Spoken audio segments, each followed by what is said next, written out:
Hello, everyone. Hello, my fellow ninjas. It's after talking a big game, saying we're not going to cow to your pesky demands. No, we listen to our community here, and we value your input and opinions and requests. And so, please consider that, Drew, a request that has been delivered on. Hello, my fellow ninjas. It's so good to be with you today. So good to be with this guy, Greg Smith, our product manager, the guy behind Ninja Remote, which was the worst kept secret for so long, and now is not a secret. We get to talk about it, and that's what we're going to do here today. Greg, thanks so much for taking time away from all of the clickety clacking and wizardry you're doing behind the scenes to join us to talk about what you're doing and working on, and share some sneak peeks. Yeah. Again, great to be here, but I do want to add one small correction. I am not the man behind a Ninja Remote. I am one small cog in a giant wheel. I get to talk about the things and interact with you guys, and just have fun with it. And then when it comes to the real work, I pass that off to the smart people that actually figure out how to make the magic happen. So I will take my 5% credit and pass along the rest to the team that deserves it. All right, fair enough. See, you're I love how you play the humble card too in some cases, but what the folks here on our live stream didn't see was when was this? About a month ago, when we had our one of our cab meetings. We had all the product managers together in Austin. I went down there too, and we had some customers there. And Greg, I'm pretty sure that anytime you go up on stage, you introduce yourself as like the best PM. So. Well, I mean, that's just stating facts. So. Well, among the PMs, yeah, let's be clear, you're the best, but the engineers do get their rightful credit too. I'm extraordinarily humble. You should read my book, The Top 10 Most Humble People of All Time and How I Trained the Other 9. Oh man. Well, I will talk you up a little bit. Not that you need it, obviously, but Luke. Luke is here. Shoot. No. Luke Whitelock, our another PM, who is also the best. Man, I just want to pause really quickly. Thank you guys for being here and being active in the chat. You all really are the best. Carson, you are awesome, calling in from Germany for all these things. I know it's a little bit later in the day for you, so hopefully this will be a good rounding out of your day. Hopefully it's been a good one. Hello, Brian from Little Rock, Arkansas. My brother used to live in Little Rock, and now he's in Oklahoma. But anyway, thank you all for being here. This is really cool. Always exciting to have a stream where we get to chat with you all. Before we dive in, so Greg is also, as I mentioned in the Discord announcement, a fantastic human being. He just got back from a trip to Jordan where he was doing community work and everything. Man, you're amazing. Just solid all-around human being. Also a very impressive musician and the voice of an angel. When we were at that cab event, we did some karaoke afterwards, and I think you blew the room away. So hopefully we get to see that, a little bit of that at the end of this. I just need to take you with me in every meeting and everywhere I go because you're an excellent hype man. So if I can live up to half of what you claim I am, then I'll be living a good life, my friend. We did talk a long time ago about having a Ninja Remote theme song, and I cobbled something together, but you may have to deliver on this. All right. Get back in the studio. We can figure something out. Okay. All right. Let's dive into it. So we're here to talk about not just Ninja Remote, which hopefully everyone has had a chance to check out. I mean, that's one of the big goals of the stream, is to let everyone know, if you don't already, hey, Ninja Remote exists. And there are, we want to make it clear how you can gain access to that and play around with it. But Greg is also going to do a little recap of how it's developed, some newer features and capabilities you may not be aware of, and maybe a couple sneak peeks. But we also want to talk about remote support in general, and we're very eager to hear your thoughts and what you're seeing in terms of you're in the day-to-day, you're in the trenches, you're using remote access all the time, whether that's Ninja Remote or not. And you're seeing changes perhaps in your clients, if you're an MSP, if you're an internal IT person, your end user demands. we're very curious and want to talk about the remote support experience and kind of where it's going. But Greg, based on your past experience, for those who don't know, you haven't just been a product manager your whole life. You were at an MSP and you're using remote access all the time and relying on it. And so based off of that, what were the key things that you really were looking out for and that you needed? You expect like the remote support has to provide me with this, and maybe any kind of like challenges or things that you wish had been better. Yeah, what were you really looking for putting your MSP hat back on? Yeah, features are always great, but really what you need is a product that works all the time. I need it to be solid. I need it to be dependable. I need it to work in all scenarios because I don't care how fancy your features are. If it doesn't work in the 11th hour when I need it the most, then it's not a good product. And so I want to make sure that everything that I do on the Ninja Remote side promotes that solid foundation, so that anything that we add on top of that to help enhance your experience is going to be amazing. And I want to make sure that we're doing that, but I don't want that to ever interfere with it being lightweight, with it being solid, with it being dependable. That's just what I want for that tool. And when I was working at an MSP, I worked for an MSP for almost 10 years.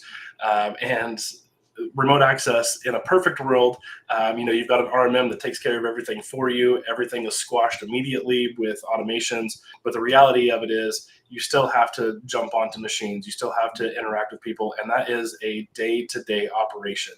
It's something that is completely unavoidable and something that is necessary and honestly preferred in some cases. And so I wanted to make sure that in my MSP, I was using a tool that was reliable, that my team actually enjoyed using and was comfortable with. And I need to make sure that I'm doing the same for all of you guys in the tool that I built. So that's where Ninja Remote came from. So that process started in early 2022. I think there was an idea about it around 2021, but we really started development in early 22.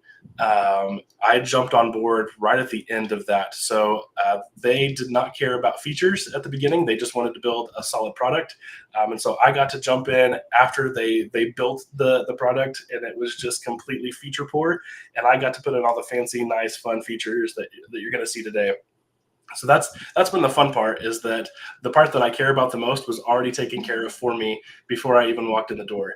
And so my goal is just to not fumble on that front, just to maintain that level of support and that firm foundation as we continue to build out these features. So we had talked about, beforehand. I think the way I had phrased a question was what you see is you've come in, you're put in charge of like, okay, we're developing remote.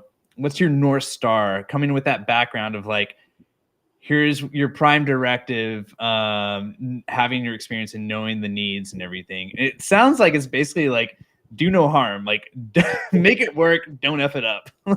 That's one. And then you get to have the fun features and stuff on the side.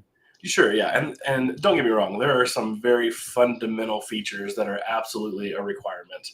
And as we move to the North Star, just making sure that the features that we provide are going to be things that enhance. I don't want a flashy feature that can help us make some sales, but it really doesn't help in your day-to-day life.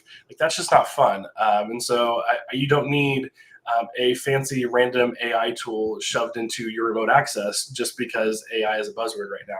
What you need is recall. Yeah, I won't bash our Microsoft overlords on a recorded call, but yeah, no, recall's great. Anyway, moving on. Remote access is just something that is vital. And so when it comes to the features, we can go ahead and jump into what we have built now, and then I can talk about what are some future items that I'm looking to build, and then get your opinion on what you think is valuable, because this is not a product that I'm building; it's a product that you're building. I'm just doing the interviewing and making sure that what actually makes it to the table, what the dev team is working on, are things that you guys need, not what I'm assuming you guys need. So Yeah, I will double down on that, Greg. It's one of the things that having you and having Luke, Gavin, Steven, now I've got to mention everybody, so I'm going to mess this up. Mark, Scott, who else we got? Who am I missing? Josh. Yes, the other Greg. Anyway, all of our PMs, like the way that you guys are in the Discord, which obligatory. Here you go for anyone who isn't a member. I know a lot of you are, which is awesome. But you can go in there, and I mean, these guys are there and watching everything that you're doing. All the comments. Wait a minute, we're not recall. Sorry, they're watching your comments, your requests. They're responding to questions and everything. Like Greg is saying, like it really is a let's build this together and make sure that we're not building things that people don't need, that we're building the right stuff. So yeah, with that, Greg, I mean, yeah, I just want to add, that was one of my biggest frustrations when I was on the other side of the fence, working at an MSP, is having ideas and feedback fall on deaf ears.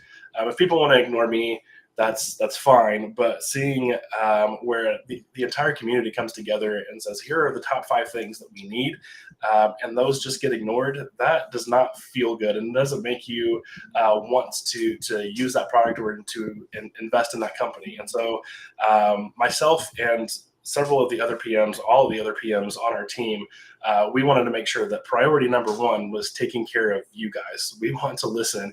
If we are building things that you don't want or you don't care about, then we are not doing our job right. And so we want to live in the community. We want to live in Discord. We want to live on Reddit. And whatever communities you're in, make sure that we've got involvement in that, because I want to make sure that everything that I do is for you. So yeah, that's where I'm going to leave that. And let's go ahead and jump in, and let's talk about some fun things. So of course, Ninja Remote is hanging out here, and I would love to get into that real quick. But first, I want to show you something like our remote PowerShell. So a lot of applications will have, command line or PowerShell that they can use, but this one is fantastic because it is near real time. I have never seen a tool as fast as this. So if I were to just ping, you immediately get a response back. You're not waiting 30 seconds for it to go fetch the server and then come back, or worse, 5 minutes, which some products have. But even if I were to just pull like live data, like get service, pull all my services, like look how instantaneous that is. So if you're ever needing to run a quick command, install something really fast, you don't have to go the remote access route. You can jump in here and trust that it's not going to take 30 minutes of you waiting 30 seconds for every single command. You can just jump right in here, and it's going to act and function like you are directly opening this on that machine directly. So yeah, it's an awesome tool. I think you should use it. I've got a command that I'm going to show you guys in a little bit, but I'm actually going to throw that in an automation instead of here, just so that it can be reusable, and then you guys can use that in your own environments here. So, but let's go ahead and jump into a remote access session.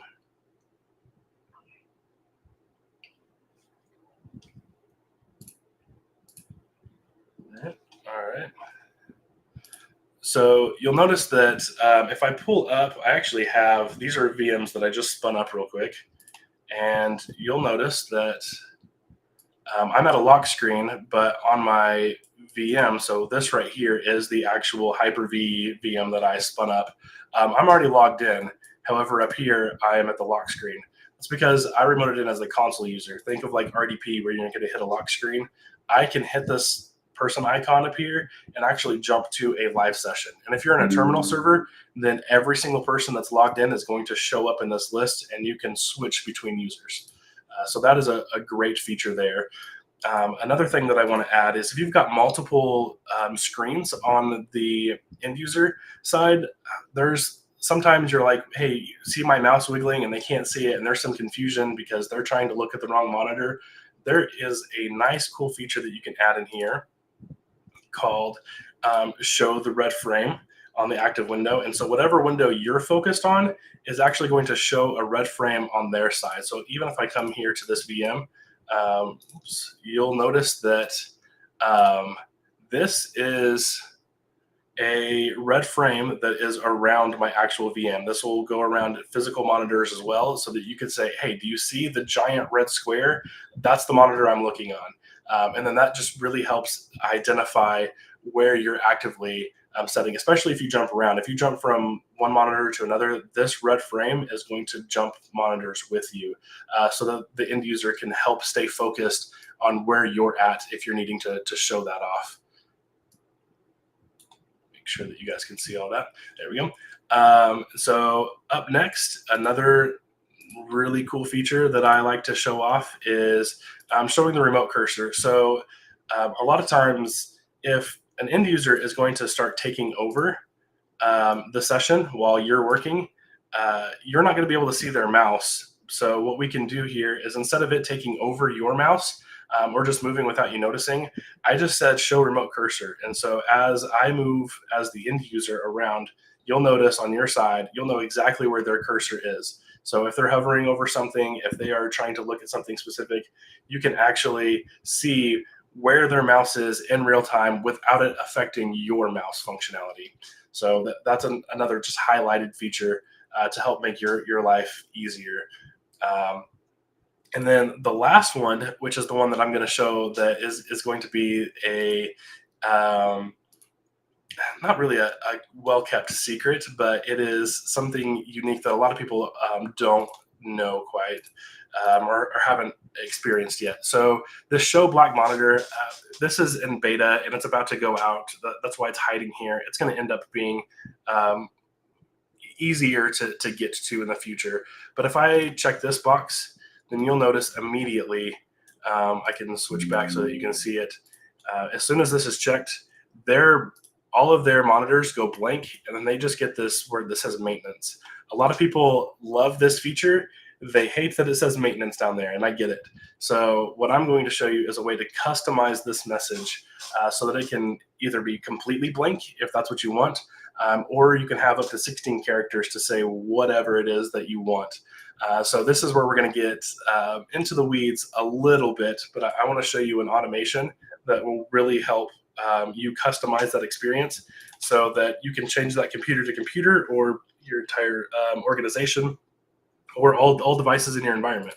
So I'm going to close out of this session real quick, and then let's jump into some automation here and have some fun with it. So if we go into automation, let's add a new script here, and let me pull out my contents. How many of you guys have, while I'm building this out, I'm going to talk through all these steps, but how many of you guys have used the blank monitor feature already, or have used it in another tool and are excited to have it in ours? Anyone experienced that yet? We'll wait on responses there, and I'm still going to talk through how the script is. So we're going to name this script. This is just so that we can reuse this anytime we want. Let's say blank monitor custom message. And this will allow you to customize the end user message when their monitors are blinked. Let's make this a PowerShell script. It's going to affect Windows in this case. All architecture, that doesn't really matter. We're going to let this run a system, but the important piece is I'm going to add a little script variable here. And what I'm doing is I'm building out an environment variable that is where the name maintenance comes from. That's saved locally on the streamer PC, so that remote machine saves the name. And so if I change the environment variable, I can change that to whatever name I want. And I will share this command with you guys. It's just a simple one-liner PowerShell command. But if I jump in here and create a variable for it, this is going to be the actual message. Enter up to 16 characters for your custom message. We can go ahead and make it maintenance or mandatory, and let's just call it maintenance as the default value because that's what it already is. So I'm going to go ahead and add this, and now the final step is to put this variable in place here. So now what this does is it jumps into the environment variables for your computer. It takes the maintenance environment and changes that to whatever message that we want it to be. So I'm going to save this, and then we're going to run this command on that device again, and let's see what we come up with. So let's jump back into this Windows 11 device. Let's run an automation. And now I can change this message to what's something good we can hear? Doing shady stuff. That sounds great. And I have to do doing because doing will make this 17 characters, which is unfortunate. So let's get all slangy with it here. And I'm going to run this command against this machine. And now let's jump back in to a Ninja Remote session.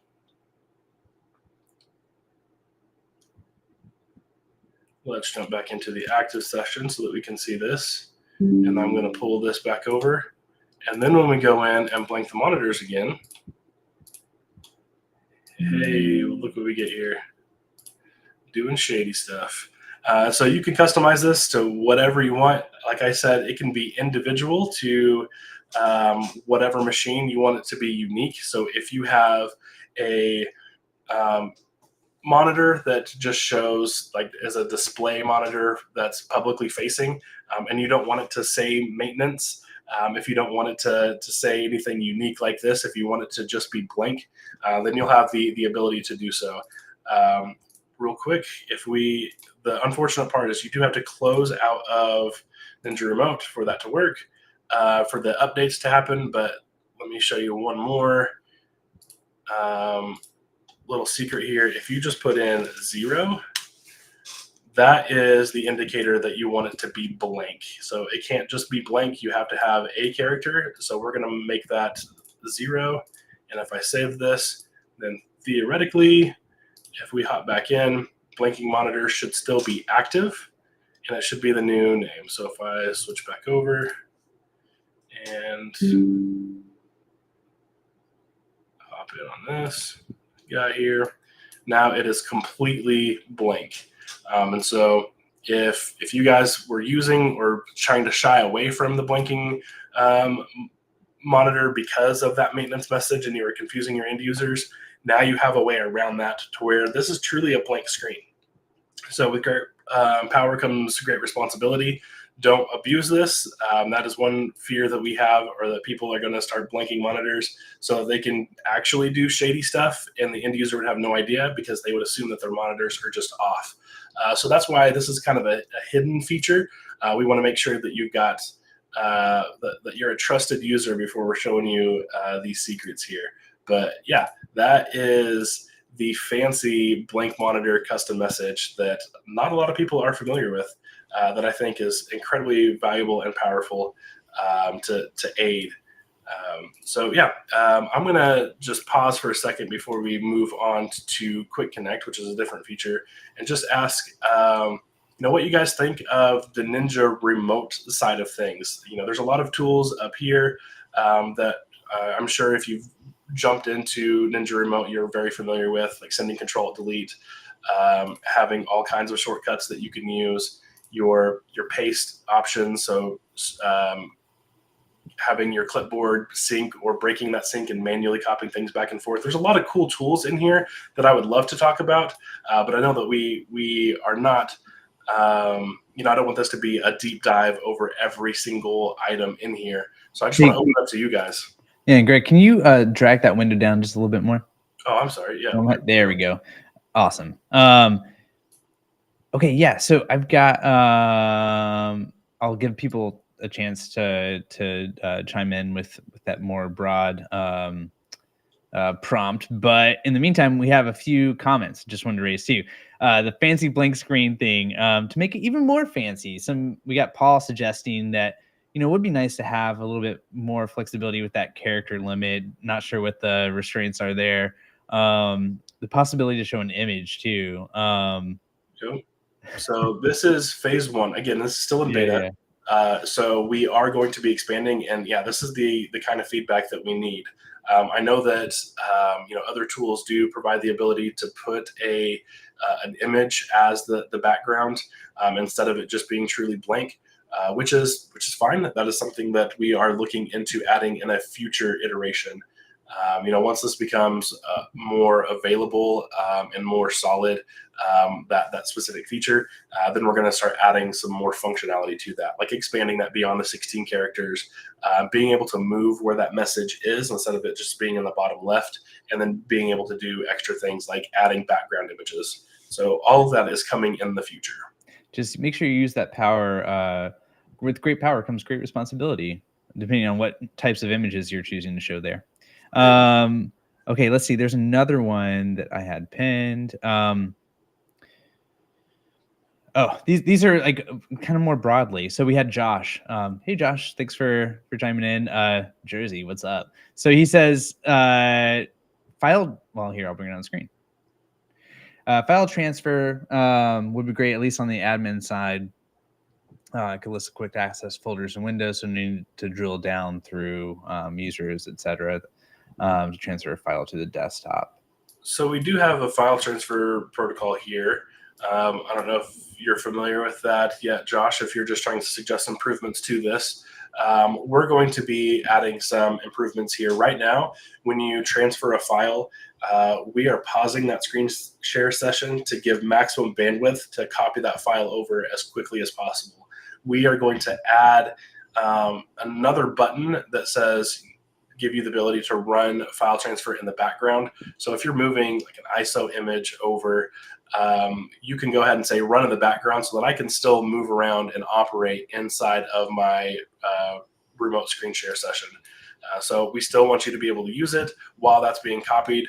But if you're in a very limited bandwidth scenario, like say it's a warehouse in the middle of nowhere that's just using cellular internet, it may not be a good experience to try to copy over a 5 gig file and try to interact with the device. And so that's why we're doing currently this maximum bandwidth towards file transfer.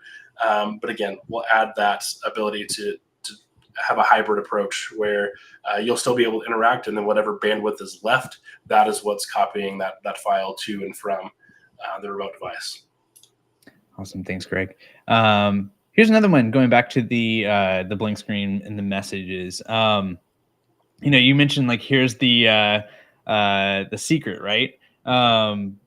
Any chance we can add that to the template library so he doesn't forget it? Yes, we could definitely get that added. So again, this is brand new feature. I'm showing that as a customization so that you guys can get early access to that. I'm in regular conversations with Mark, who is over our scripting library. He's the PM over scripting. I will be interacting with him to get that into our template library moving forward. As long as you're not prefacing that with, "Hey, Mark, this is Greg, the best PM." I have to be careful in how I phrase that. It depends on if I'm wanting to get something from someone or if I'm wanting to win an argument. All right, I got a couple more for you. Let's go. Jason, thanks for that. I'm going to get in just a second. Let's go the Techie 1989. Is there a reason when plus pause break keys that doesn't work in Ninja Remote?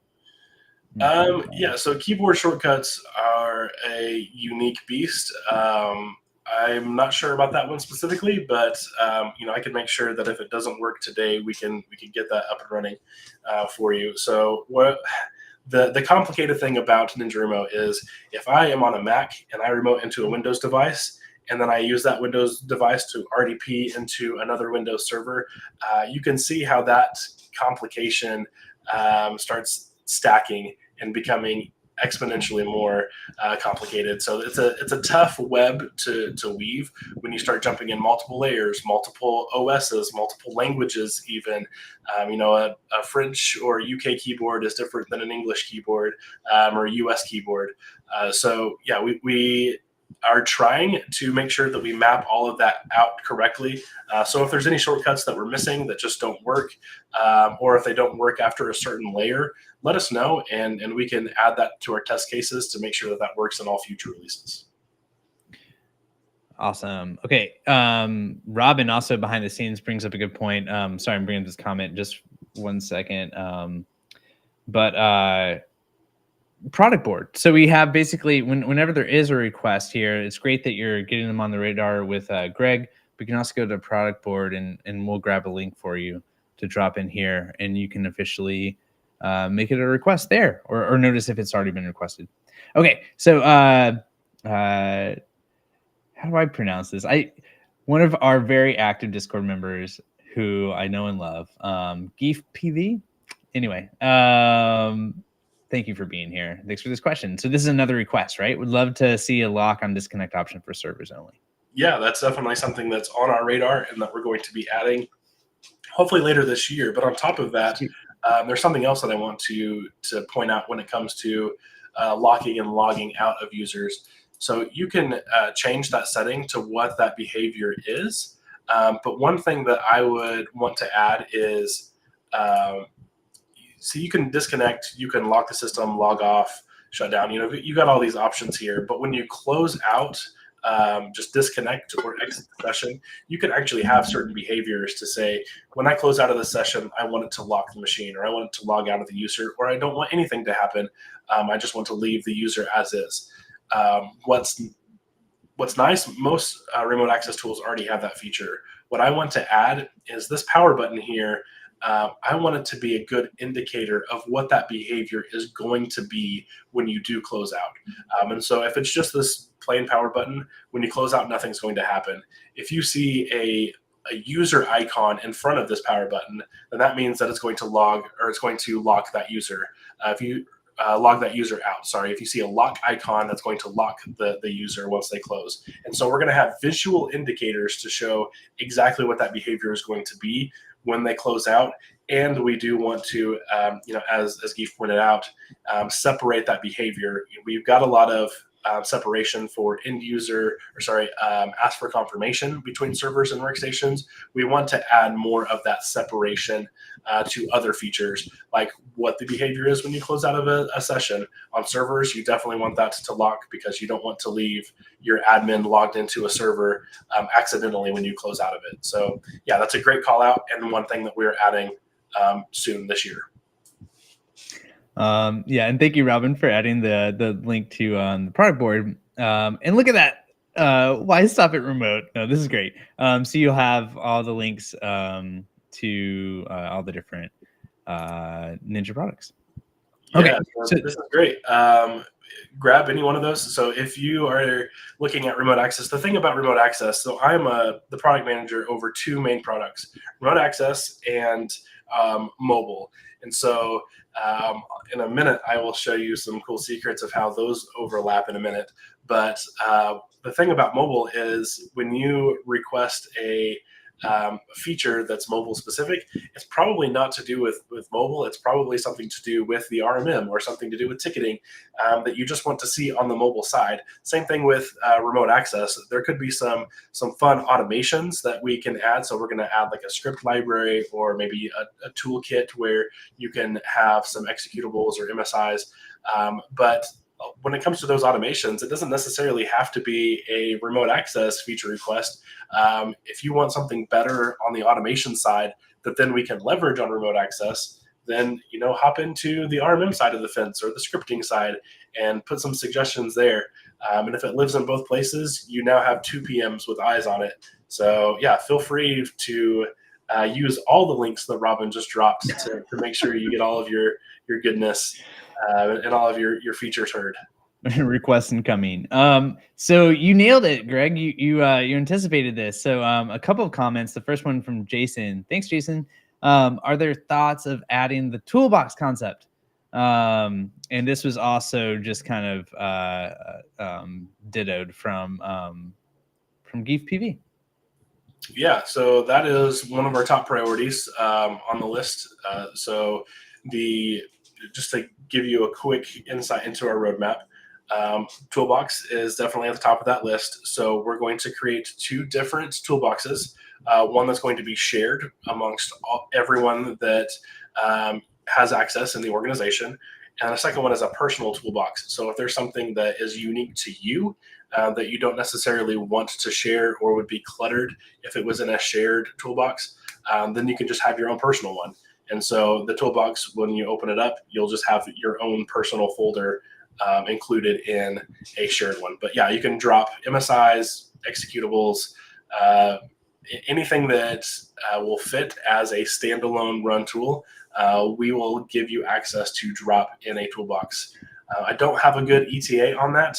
Again, I'm hoping that we can get that in by the end of this year, but we'll see where development is around September to know if that is going to make that cut or not. Thanks for that, Greg. And yeah, likewise, this is the other thing that multiple people have chimed in on, specifically regarding file transfer. Having the ability to drag and drop is something that they would love to see. Yeah, actually, you are able to do that today. So if I were to grab, let's just grab something from my downloads here.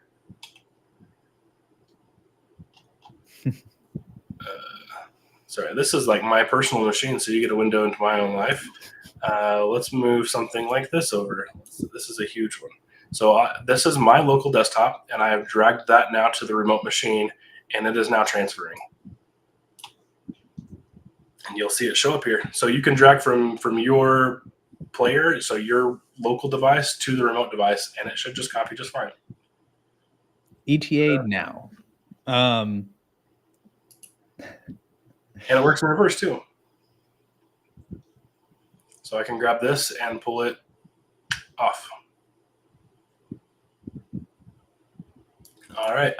Any other questions around that? I'm sorry, go ahead. Yeah, let's hit maybe Paul asked, does it work both ways? It does. Okay, there's just a couple more here, and then we'll move along because I know you want to show some more stuff.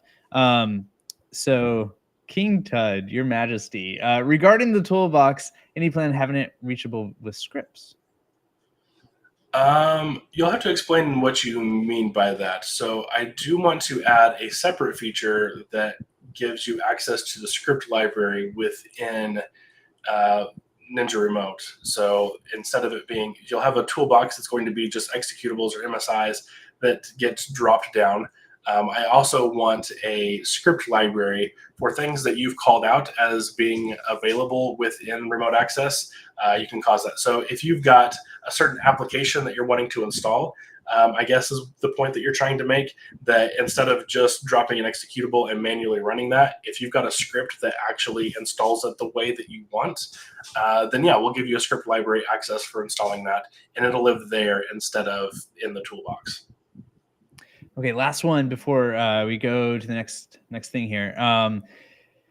Not a question, but more an issue, really. Vegas Miner. Why does the remote screen go black on each connection? So, I mean, is this maybe something where that feature you're showing is getting automatically toggled on? So I think what he's talking about is the background here. So you'll see that right now, the just to make sure that we've got extra bandwidth, we hide the background, so it's just blank. Oh, I see. And so there is a feature that you can go to, say, it's a display here, I think. Yeah, while you're looking for it, Greg, I do believe Vegas Miner and all on the call here that I think this came through Discord too.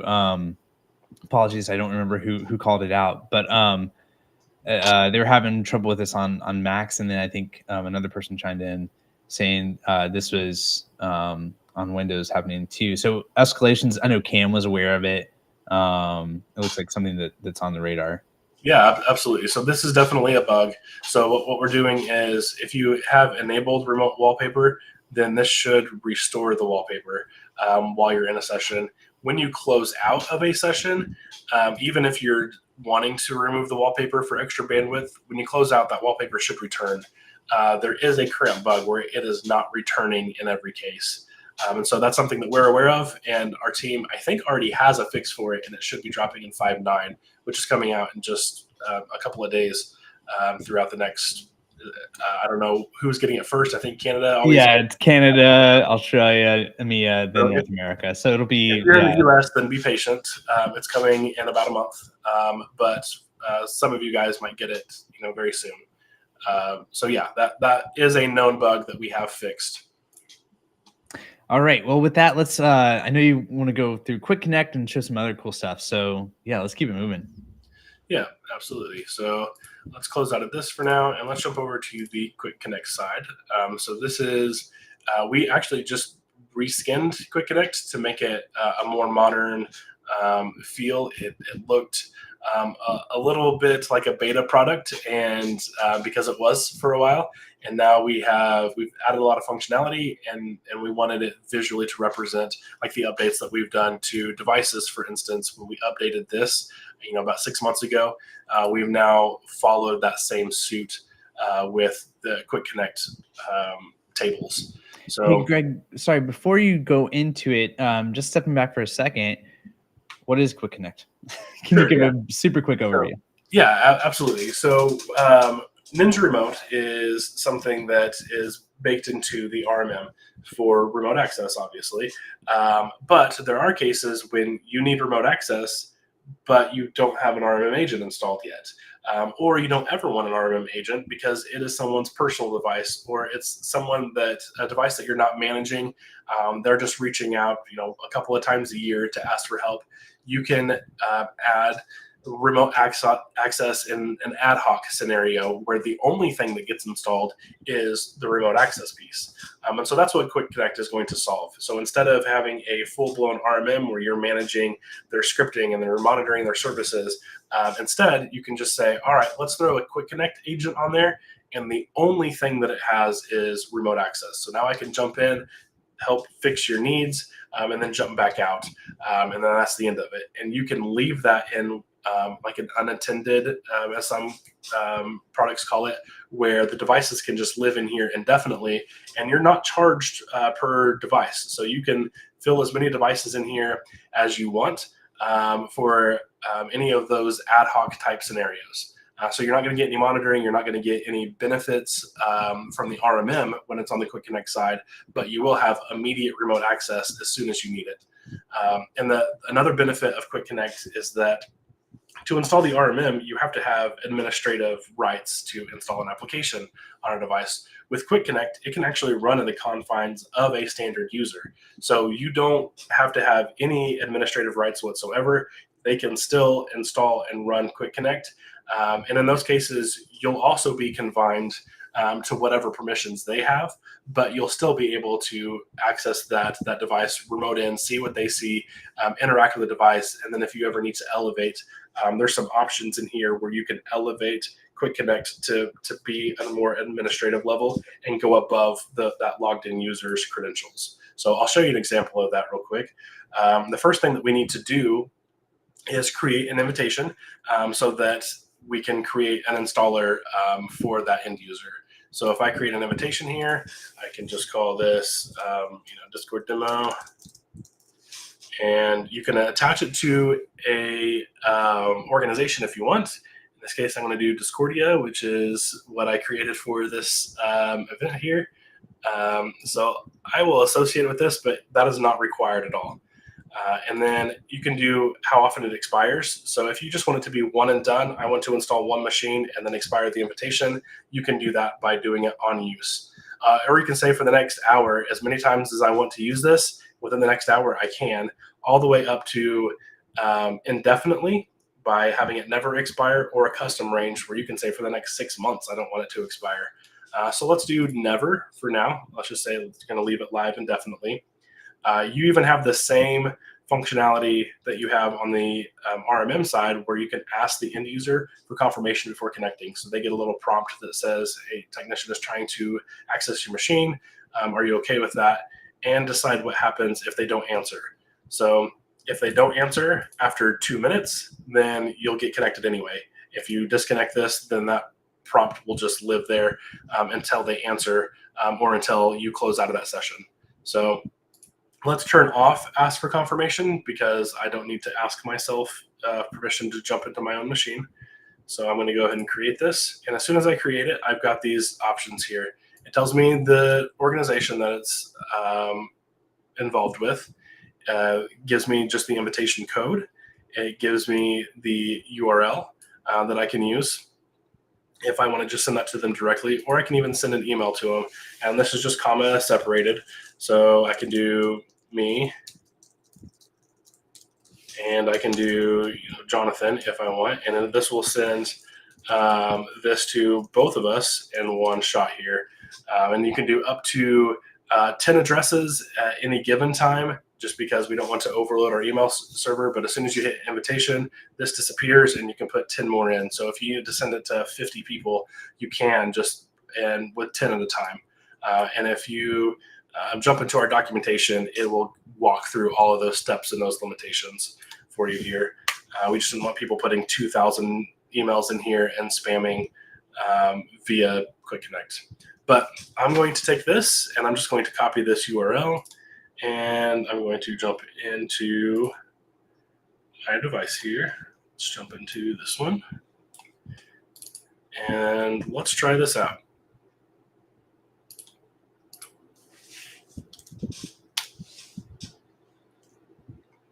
So this is the branded version. So if you, I picked some ridiculous colors just so that you can see it, and a very poorly made logo, just so that you can see the difference. If we did just app.ninja.com, this code still is valid, but it shows, well, maybe. This is why it's fun to do things live.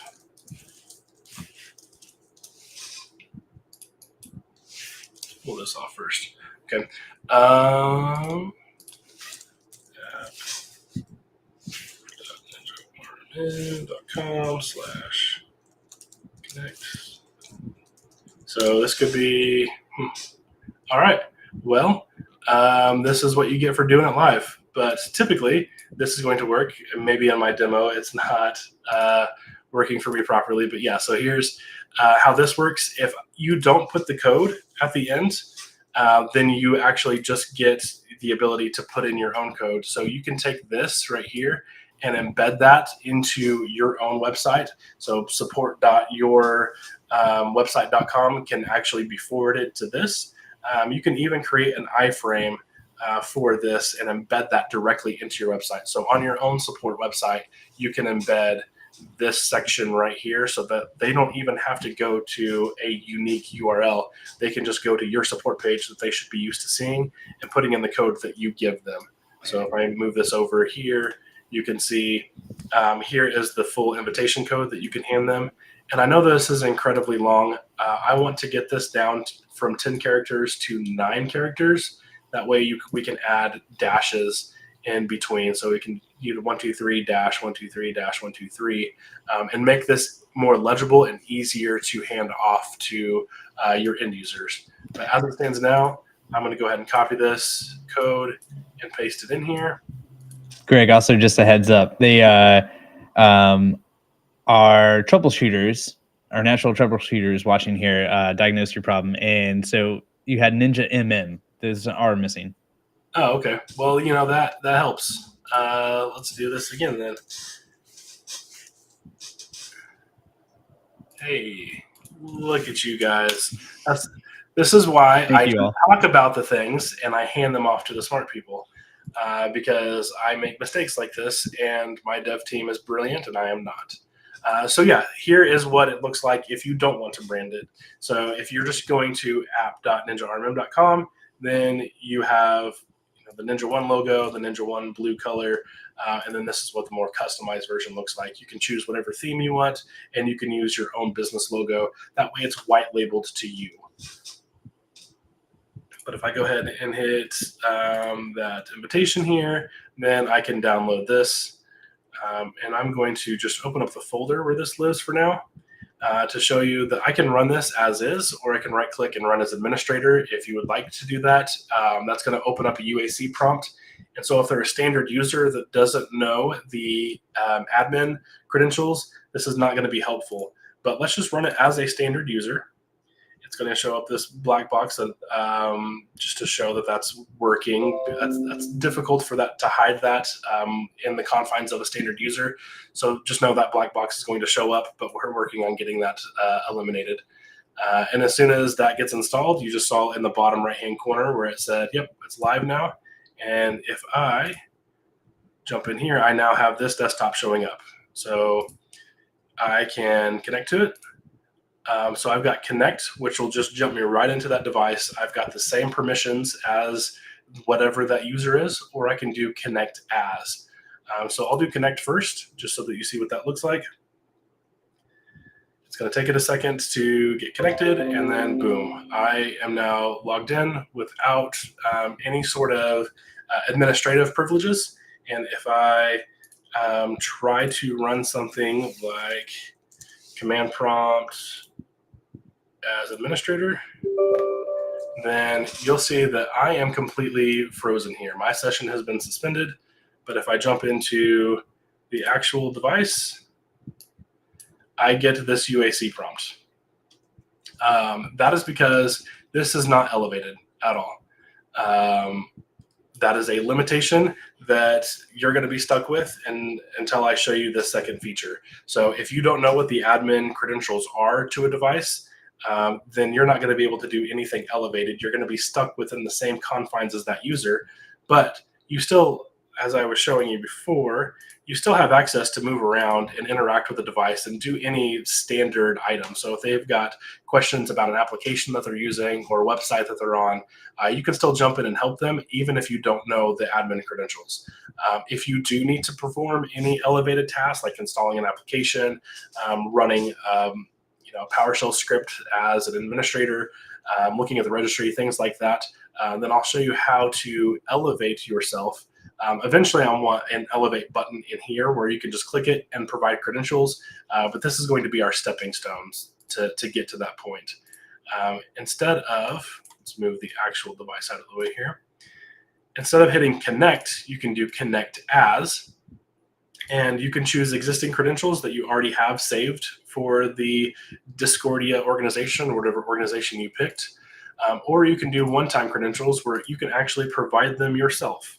So if I do this and then say continue, which I think these are the credentials, they are not. So let me look up the credentials real quick. Create a new account. Again, this is what I get for doing things live. Let me make sure this didn't just type it wrong. Yep, so I've got the wrong credentials, so I'm going to go fix that. Now, what you can do is if you think that you know the credentials and you don't actually, you can check this box, and then it goes back to just being a regular Connect session where you still are within the confines of that standard user. So I do want admin credentials so that I can show you what this looks like. So let me get that added real quick. Actually, we're running short on time, so just consider this my mistake. If I were to have the admin credentials, then I could put that in, and then when I run, it shows up as more of the functionality that you think you would get with the Ninja remote side on the RMM. You now run a system, and so when you're trying to run an elevated prompt, instead what you'll get is you can actually see that UAC prompt. You can interact with it. You can put in credentials. You can set yourself up to do more of those administrative tasks because it's running as a service rather than as a user process. So apologies for not being able to display that since we only have 5 minutes left. I'm not going to bore you with me trying to figure out those credentials because there's one more thing that I wanted to show you. So it's going to take me just a couple of minutes to get this other thing set up. So I will let Jonathan take over for a second and talk through some questions that you guys might have around QuickConnect before I show you one final surprise as we hop off here. So Jonathan, any questions about QuickConnect that you're seeing in the chat yet? Yeah, so there's one from Hattie. Hey, Hattie. If the UAC is triggered, is there a way it can be timed out to cancel the elevation so it doesn't lock up in the event it's unattended access? If that is possible, then that's not something that we have discovered yet. So I've not seen that in other tools before where it can automatically wipe out a UAC prompt. So if I'll let you tell me if you think that that's possible and you've seen an example of that being done somewhere, then definitely let me know so that we can research. But as of right now, I think that prompt just hangs out there indefinitely, well, until the Microsoft timeout, which I think is like 3 minutes or 5 minutes. So it will eventually time out on its own, but I don't think we can control that or shorten that. Okay, great. Thanks, Greg. Any other questions, everybody? So yeah, we got a few more minutes here. Greg's got another last sneak peek, but any other questions or requests or anything like that? And also, yeah, I mean, interested just yeah, any other, like, you've got access to product board, you've got access to Discord. If there's any questions about getting access to any of these things and being able to play around and test stuff out, you can always reach out to your account manager. If you don't know who your account manager is and you're in our Discord, just tag me or Robin or the community, any of the community mods on the team, and we'll help you with that. Oh, here we go. Paul, another feature request. Let's see. We've got a requirement to allow third parties access to servers for a certain period of time. Are you looking to offer host pass feature? Yep. So host pass is something that gets brought up. That's what I believe QuickConnect calls that. What we are going to be adding is something similar. It's not coming until probably mid to late 2025, but we do want to give you the ability to offer temporary access to any device in your organization. And so it's going to be similar to like a QuickConnect type setup, but instead of it being an end user that gets access or a technician that gets access to devices, you can actually assign that to a particular email or a certain vendor where they can jump in and see a list of all of the devices that you have given them access to. So they're not going to see anything else in your environment other than the explicit devices that you give them and the time frame that you give it to them. So if you say for the next 24 hours you have access to a device, they'll have a portal that they can log in and see that device for 24 hours. And as long as they have an active device, then they'll be able to log into that portal. As soon as they have 0 devices, they won't even be able to log into that vendor portal. So yeah, that is something that we're going to be adding. Once I have some mock-ups, I will definitely put them in front of you so that you can see what it looks like in our direction there, and make sure that you're happy with the direction that we're headed. But it's going to function and operate very similar to how HostPass operates today. All right, got one more for you, and then we'll yeah, I've got my thing ready to go. Okay, sweet. Grokit, please add notes field on each ad hoc device that can be edited by the technician. So you can add notes, but you're the only one that's able to see them. So if you log into a remote session, here I'm going to expose my highlight just to answer that question and show you some fun things. So here is what we've got coming for you guys in 5.9. We now have remote access for mobile devices. So iOS and Android are going to get remote access. It'll be through this app called Ninja One Assist. And if you click on the remote support portal, which eventually we're changing the name to just Share My Screen, they can tap that and put in that same QuickConnect code that you would be getting through that invitation. And then now you have access to their iOS device or their Android device. Now, the only restriction is that currently, as it states, you're not able to physically interact with it through this window. It's just screen share. So you can see what they're seeing and help guide them through. So you're not guiding them blindly, but they're going to be the ones that have to make all of the interactions. So I'm making the interaction from my phone here. I can open this up and see who won the Mavs Celtics game. my Oh browser. yeah, now we're talking. I can, open up Ninja Remote again. I can see this broadcast. I can end it from here. So yeah, there's a lot of really cool things that we can unlock with this. I can even open up my camera app. And so if you are a technician that needs to have your eyes on something because maybe they don't have internet access, then you can actually tell them to pull out their camera and you can see what they're seeing. So you can say, yeah, show me the blinking lights on this server so that I can see what's wrong here. Show me your problem. Let me be, or let them be the eyes for you so that you can actually physically see what's going on in their scenario to be able to help them out. So a lot of really cool possibilities that are going to be unlocked with the ability to show off mobile devices. And Apple just announced earlier this week that they are adding remote control to iOS, which I never thought that they were ever going to add.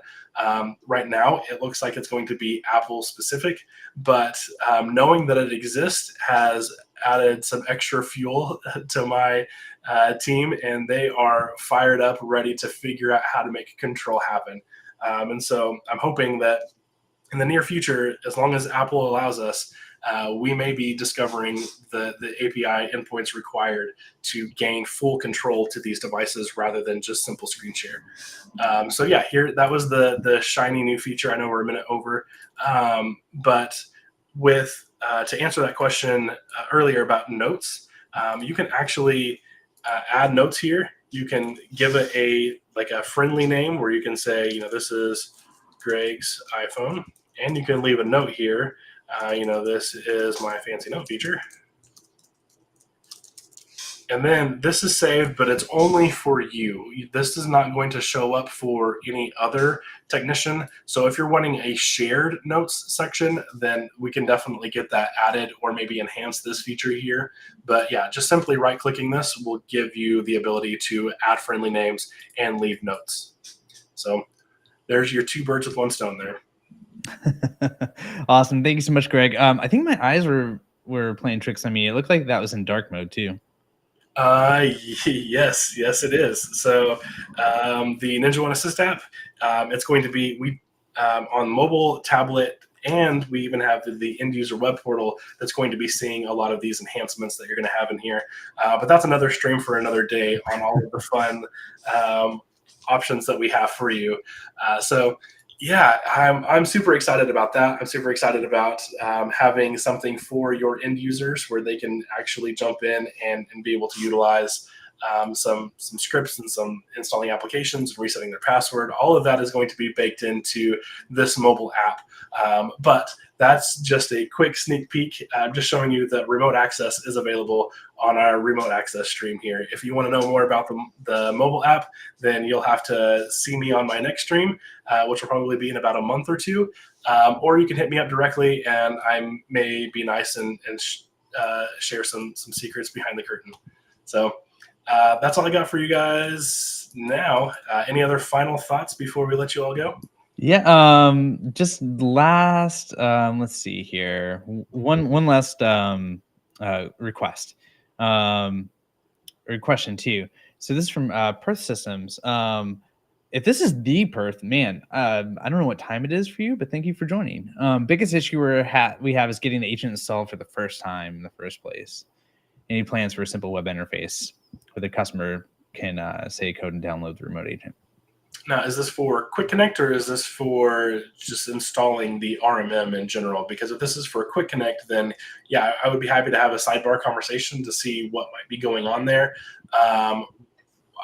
If you're saying a simple web interface, I feel like that's what we already have. So I'm going to need some more clarification. Just by going to, I showed you that earlier, the QuickConnect page, where we were going to app. This is a pretty simple web page for them to go to. And again, we can embed this in your website.